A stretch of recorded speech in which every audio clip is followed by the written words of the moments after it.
131 कोटी टंकार दामनजोड़ी बाईगुड़ा ये 14.6 kilometre rail section Vizianagaram Titlagarh तृतीय लाइन प्रकल्प अंतर्गत 167 कोटी सिंगापुर रोड रायगड़ा ये रेल सेक्शन कोटा भालसा कोरापुट दोहरीकरण रेल लाइन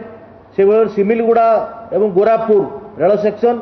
कोटा भालसा कोरापुट दोहरीकरण कोटा बोड़ाबरा रेल सेक्शन एवं बिलासपुर झारसुगुड़ा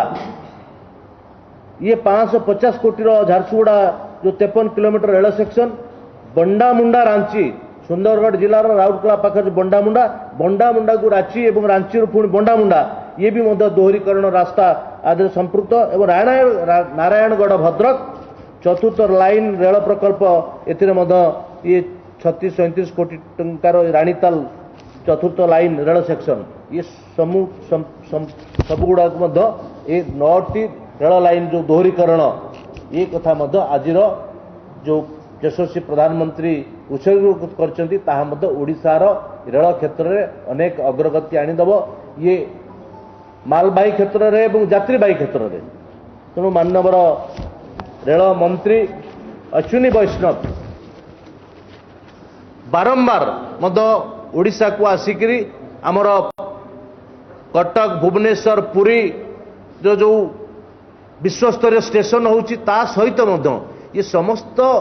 रेल प्रकल्प ये खोर्धा डिविजन आसूची चक्रधरपुर डिविजन आसूची एवं खड़गपुर डिविजन जोटा माने साउथ ईस्टर्न खड़गपुर डिविजन आसूची 3टा डिविजन को लेकर जो ओडिशार रेलपथर ये सब गुड़ी को तर्जमा कर निश्चित भाव में ये एते गुड़े कार्यक्रम आउरी अनेक कार्यक्रम ता भीतर अच्छी एथिपाई आमे यशस्वी प्रधानमंत्री नरेंद्र मोदी को ओडिशावासी तरफ ओडिशार भारतीय जनता पार्टी तरफ आमे तांको कृतज्ञता एवं धन्यवाद जनाऊँ से भाव में ये रेलवे प्रोजेक्ट गुड़ी को केवल त्वरान्वित करने एवं ओडिशार रेल विकास क्षेत्र में संपूर्ण भाव में ये कथा को आउरी तत्पर करुवा माननीय केंद्र रेल मंत्री अश्विनी वैष्णव एवं माननीय केंद्र शिक्षा मंत्री धर्मेंद्र प्रधान एवं आमर केंद्र मंत्री विश्वेश्वर टुडू महोदय को आमे आज कृतज्ञता और धन्यवाद जनाऊँ। धन्यवाद।